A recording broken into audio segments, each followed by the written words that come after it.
And then at that point now, I just wanted time off. I didn't even want to work. And I needed a couple of weeks off just to heal my bones and, settle down and everything. And I was at Ricky Steamboat's gym. Well, no, first, Earl Hebner called me up about 2 or 3 days later. He says, Barry, he says, you want to go work for Vince? He goes, David's up there. I can have him talk to him for you.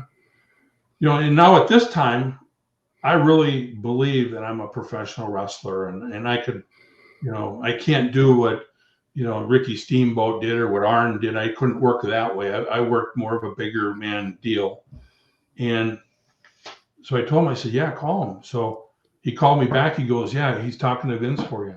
So now I'm in Ricky Steamboat's gym and we're training, and Ricky Steamboat comes up to me and he said, I heard what you said to Crockett and all this stuff. And, he was laughing and he says, yeah, you want to come up to, the WWF? And I said, yeah, I'd love to, So he says, well, let me call Vince. Well, he goes behind the counter and he calls Vince right there while I'm there. And he says, Vince, I got a heck of a hand for you.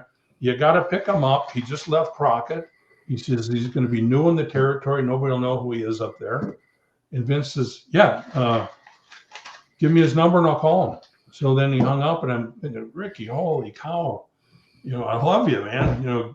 Thank you. Mm. But then I'm thinking, well, Vince ain't ever going to call. Why would he call? So the next day, the phone rings in the morning. Phone rings, and I'm thinking it's Arn or somebody, Yeah, hi, is this Barry? And I said, yeah. He goes, Vince McMahon, and I said, hey, Vince, all right, and he says, I'd really like to have you come up. I got something I need to talk to you about. And he says, when can you come up? And I says, well, I'm kind of busy right now. My schedule's kind of full, but when do you want me? He goes, tomorrow morning. I said, I'm free whenever you need me. So good answer. Plane, fly in, limos, get up there, and he has this book. It almost looked like a comic book with all these different characters in there, and he pulls up. It looked like the Demolition. So now, at that time, I didn't, we didn't have time to watch the WWF or anything that was going on. So I didn't know that there was already a Demolition that didn't work out or anything. So he shows it to me. He says, would you be interested? And I said, you're darn right. Whenever you need me, I'm ready. And he says, well, you know who Bill Eadie is? And I said, yeah, he's the mass superstar. He says, do you know him? And I said, I've met him a few times. I don't know him, but, he knows the same people I know, and I know a lot of his friends and everything. And I said, I'm sure we'll get along, And he says, well, he'll be back from Japan in about 3 weeks. He says, I want you guys to sit down, and it's up to him if he's going to want you for a partner.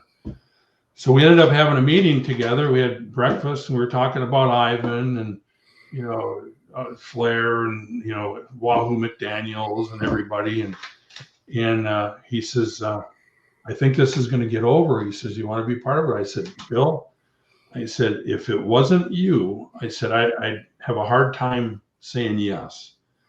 But he's the mass superstar, and he's the top guy in Japan and everywhere. So I'm excited to be his partner. And then, I ended up signing the contract with Vince, and then we had about 3-4 weeks off from there. So I was at home training and doing everything, and we ended up having our first match, and it went perfect.